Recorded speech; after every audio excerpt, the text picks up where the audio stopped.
Hello hello good morning students. तो आज हम लोग शुरू करने जा रहे हैं आपकी लिविंग साइंस का first lesson, plants increasing the numbers. Plants यानी पौधे, इंक्रीजिंग द नंबर्स। ठीक है, तो ये आपका फर्स्ट चैप्टर है। तो इस चैप्टर में आप क्या क्या सीखेंगे, आप आइडेंटिफाई करने लग जाएंगे सम सीड प्रोड्यूसिंग प्लांट्स। सीड यानी बीज, जो पौधे बीज प्रोड्यूस करते हैं, हम उसको पहचानना सीख जाएंगे। Study the various stages in the germination of a seed. हम लोग स्टडी कर लेंगे कि पौधों के अंदर जर्मिनेशन कैसे होता है। जर्मिनेशन हम देखेंगे आगे क्या होता है। ठीक है, experimentally find out the condition necessary for germination. हम इसमें एक्सपेरिमेंट्स देखेंगे कि क्या क्या कंडीशन रिक्वायर्ड होती है जर्मिनेशन के लिए। जर्मिनेशन जर्मिनेशन क्या होता है हम लोग आगे देखेंगे, इसकी डेफिनेशन आएगी। Learn about the two types of crops and the way of seed dispersal. हम लोग इसमें वेरियस टाइप्स ऑफ क्रॉप्स के बारे में डिस्कशन करेंगे और सीड डिस्पर्जल क्या होता है हम आगे देखेंगे। ठीक है, अब मैं रीडिंग कर रही हूँ। अगर आपके पास बुक्स है तो ठीक, बुक्स स्कूल में आ चुकी है, आप देख लेना, स्कूल से ले लेना, और नहीं हो तो इसमें आप देख लीजिए अभी। ठीक है, Soma comes home from school at 3 p.m. She has lunch which consists of roti and vegetables. Now it is 8 p.m. She is having dinner with her family. Talk to your partner and write the name of list 6 foods item which you see in picture. तो इसके अंदर एक लड़की है, ये लड़की है, इसका नाम है सोमा। ये स्कूल से आती है 3 बजे।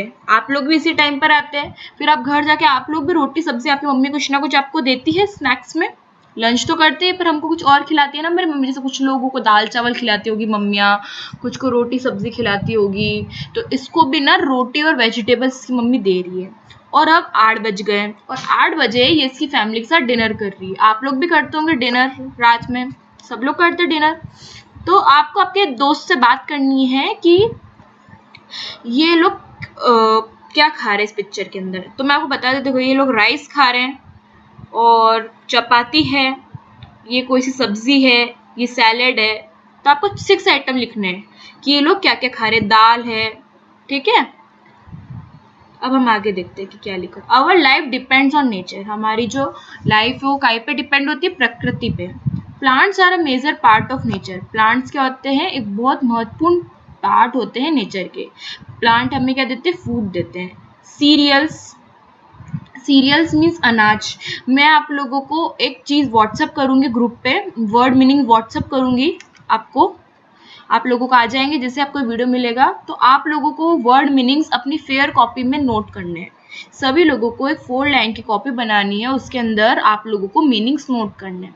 ठीक है, मैं वो मीनिंग्स आपको आपके व्हाट्सएप पे पहुंचा दूंगी और आप वो देख लीजिएगा। आप सब लोग व्हाट्सएप ग्रुप पे ऐड है, ठीक है, आप लोग व्हाट्सएप ग्रुप पे ऐड हो जाइएगा। Cereals, pulses, vegetables and fruits come from plants.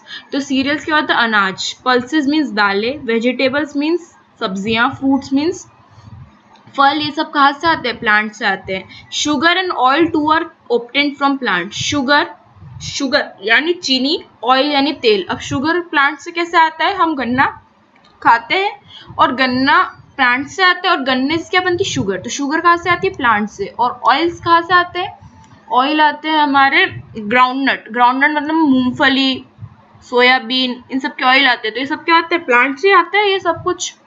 Plants provide us with would, would यानी लकड़ी, फाइबर, रबर, गम, टी और कॉफी। ये भी हमें कौन प्रोवाइड करते हैं, plants. Plant supply us with living oxygen. Plant हमें क्या देते हैं, ऑक्सीजन देते हैं। क्या देते हैं, ऑक्सीजन।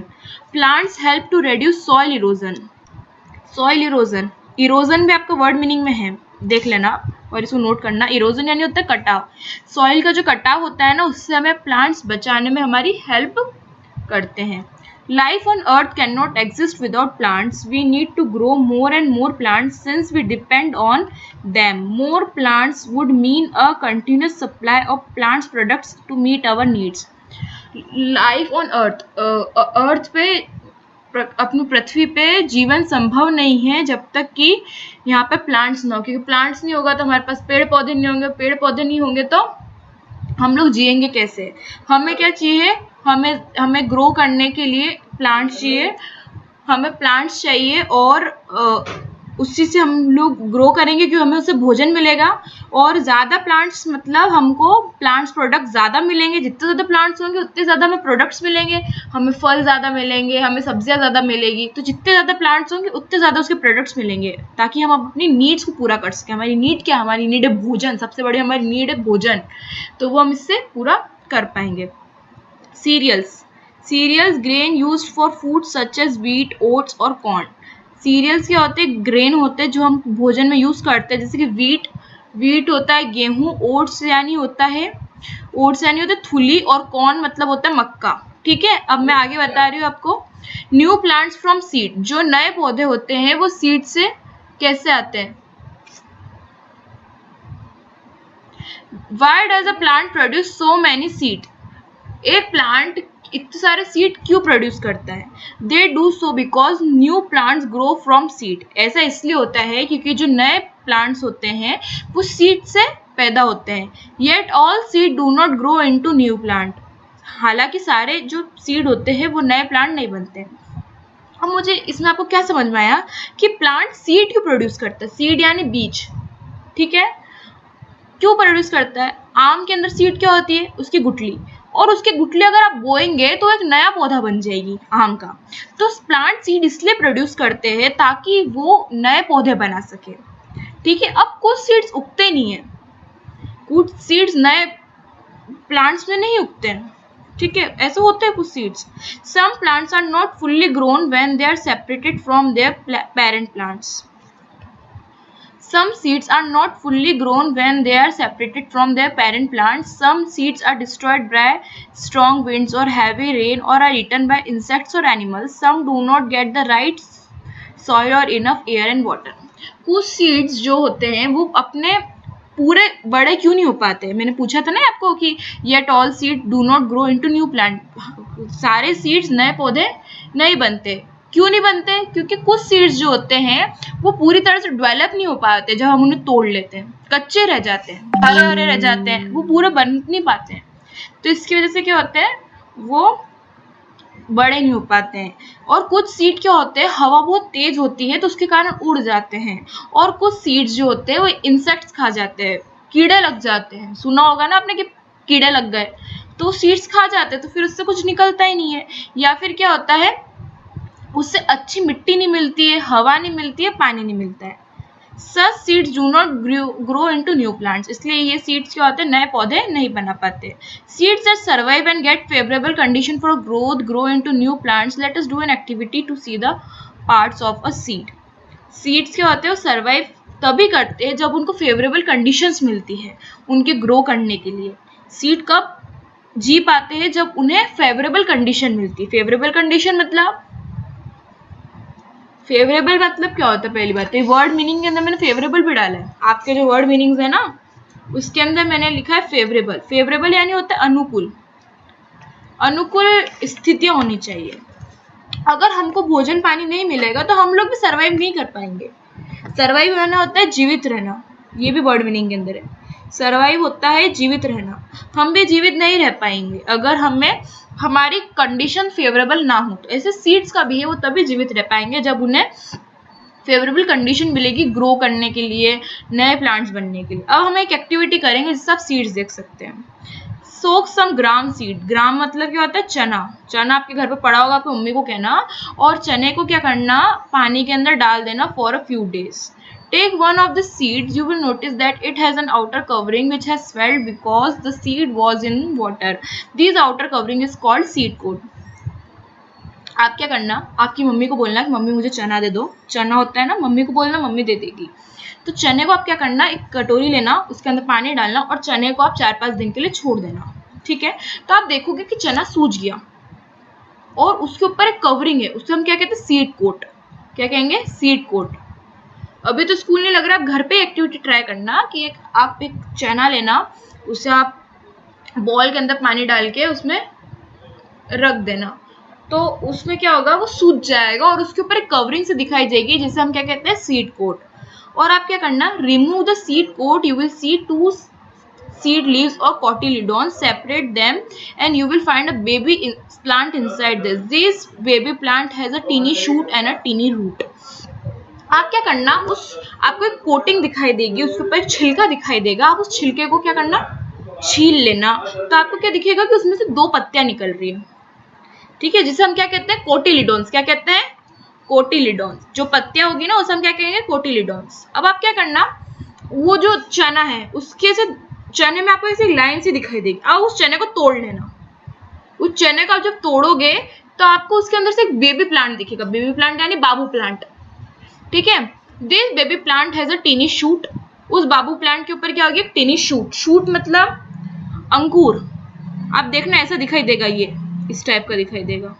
ये देखो शूट है इसकी, क्या है ये शूट है, और ये रूट ऐसे नीचे का एरिया मैंने हाईलाइट करा, दिख रहा है आप लोगों को, ये देखो दिख रहा होगा आपको, दिख रहा है ये, ठीक है। अब अपन आगे देखते हैं। Food for the baby plant is stored in the seed leaves. अब वो जो बेबी प्लांट है उसको फूड कहाँ से मिलेगा, तो उसे कहाँ से मिलता है, सीड लीव्स से मिलता है, ठीक है। As long as the baby plant does not grow green leaves it depends on the food stored in the seed. जब तक कि वो बेबी प्लांट के अंदर हरी पत्तियां नहीं आएगी तब तक वो क्या होगा, उस सीड के ऊपर ही डिपेंड करेगा उसके भोजन के लिए। अगर उसके पास अगर हरी पत्तियां आ गई तो फोटोसिंथेसिस करके खुद अपना खाना बना लेगा। फोटोसिंथेसिस आपने पढ़ रखा है पिछली क्लासेस में, नहीं पढ़ा तो इस वाली क्लास में आप आगे वाले लेसन के अंदर पढ़ोगे, ठीक है। Seed of some plants like grams, grams means चना, पीज मीन्स मटर, बीन्स, बीन्स आती है, have 2 seed leaves and are called dicot seed. जैसे कि ग्राम, ग्राम मीन्स चना, पी मीन्स मटर, इनके अंदर क्या होता है, 2 सीड लीव्स होती है। कितनी होती है, 2 सीड लीव्स। आप ये वाली एक्टिविटी आज घर पे करना, ठीक है, और 4-5 दिन बाद आपको दिख जाएगा। तो इनके अंदर कितने होते हैं, 2 सीड लीव्स होती है, इसलिए इनको हम क्या कहते हैं, डाइकोट सीड कहते हैं। क्या कहते हैं, dicot seed. Seeds of some plant like wheat, maize and rice have 1 seed leaf and are called monocot seed. कुछ प्लांट्स के अंदर सिर्फ एक ही पत्ती होती है, जैसे कि गेहूं और मक्का, मेज, इनके अंदर क्या होती है, एक ही लीव्स होती है, इसलिए इन्हें हम क्या कहते हैं, मोनोकॉट सीड कहते हैं। ये देखो एक मेज का सीड है, ये मेज यानी भुट्टे का, ऐसा होता है ना, भुट्टा इस टाइप का तो होता है, ये इस टाइप का इसका सीड होता है भुट्टे का। भुट्टा खाया आप लोगों ने, इस टाइप का होता है भुट्टे का, ये इस टाइप का होता है। तो आप जूम करोगे ना, माइक्रोस्कोप से करते हैं तो इस टाइप का दिखता है, और इसके अंदर एक ही लीफ होती है। जब ये उगता है तो उसमें एक ही लीफ होती है, इसकी वजह से क्या होता है, मोनोकॉट सीड होते हैं। क्या कहते हैं इसे, मोनोकॉट। अगर 2 पत्तियां हो गई तो हम उसे कहेंगे dicot seed. Seed germination. The development of a seed into seedling is called germination. The development of a seed into a seedling is called germination. Germination हम किसे कहते हैं, मैंने चैप्टर के स्टार्टिंग में आपको बताया था, यहाँ पे अपन ने यहाँ पे लिख रखा था। आप चैप्टर में क्या सीखेंगे, जर्मिनेशन मैंने अंडरलाइन कर रखा है ना, तो ये जर्मिनेशन की डेफिनेशन आगे देखो। The development of a seed into a seedling is called germination. जब कोई सीड, जब कोई बीज एक सीडलिंग में कन्वर्ट हो जाता है तो हम उसे क्या कहते हैं, जर्मिनेशन कहते हैं। जर्मिनेशन क्या कहते हैं, जर्मिनेशन। मेरे पीछे पीछे बोलो, द डेवलपमेंट, बोलो the development of a seed into seedling, बोलो मेरे पीछे पीछे, the development of a seed into a seedling is called germination. अब अपन एक एक्टिविटी फिर से करेंगे। एक्टिविटी है, take 4 plates and number them 1 2 3 4। आप 4 प्लेट लेना और उसमें क्या करना, नंबर लिख देना, एक पेपर को चिपका के उस पर लिख देना 1 2 3 4, 4 प्लेट्स पे। Take some dry gram seed, आप क्या करना, उसमें चने के बीज ले लेना। Put some seeds in plate 1 and keep the plate on a window vessel where it can get air and sunlight. Put some seeds in plate 2. Keep the plate in a beaker containing water. Now keep the beaker on the window sill. Put some seeds soaked on moist cotton in plate 3. Keep the plate inside a refrigerator. Put some seeds soaked on moist cotton in plate 4. Keep the plate on the window sill. Keep the cotton or plate 4 moist all the time. देखो आपको क्या करना है, 4 plate लेनी है। पहली जो plate है उसके अंदर आपको चने डालने हैं। क्या डालने हैं? चने। और उसे क्या करना है, आपको विंडो के पास रख देना है ताकि उसे क्या मिल सके, धूप और हवा मिल सके। फिर दूसरी प्लेट लेना, उसके अंदर आप क्या करना, पानी डाल देना और उसे भी विंडो के पास रख देना। फिर जो तीसरी प्लेट है उसको, उसमें क्या करना, थोड़ा सा गीला कॉटन लेके बिछा देना उस प्लेट पे और उस पे फिर ये बीज रख देना। फिर चौथी प्लेट लेना, उसको हर वक्त गीले रखना। ठीक है, अब अपन देखते हैं आगे क्या कह रहा है वो। तो conditions the seed did not gate. देखो पहले जो सीड है वो क्यों जर्मिनेट नहीं करेगा, क्योंकि उसके पास वाटर नहीं है। क्या नहीं है? वाटर। ठीक है। दूसरा जो है, इसके पास क्या है, एयर नहीं है, इसकी वजह से जर्मिनेट नहीं करेगा।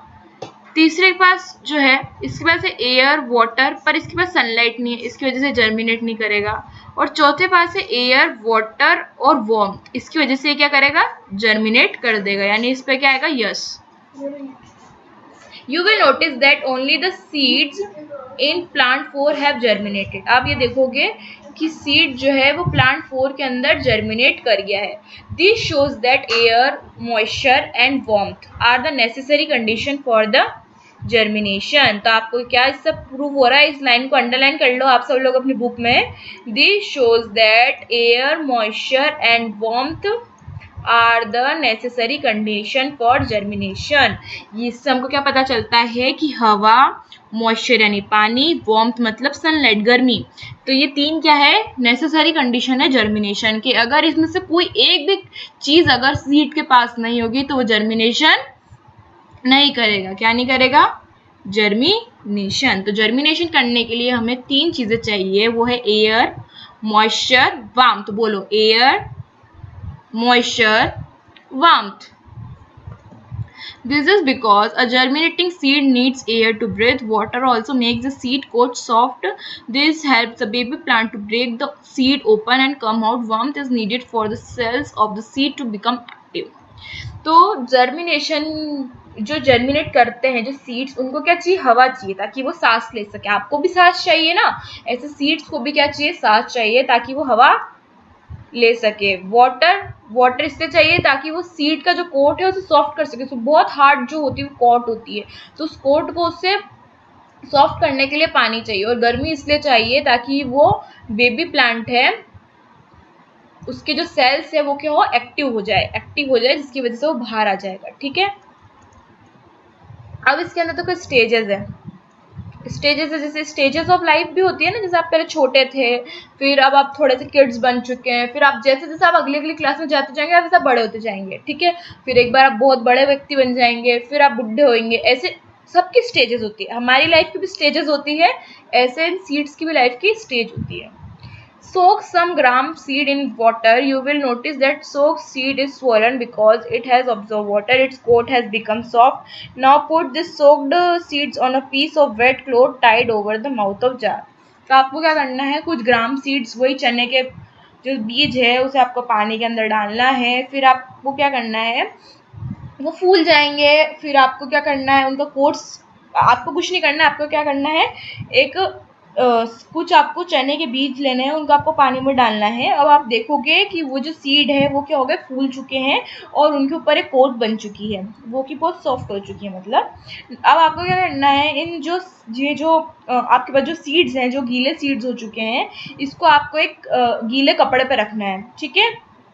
और उस कपड़े को आपको एक जार के ऊपर रखना है।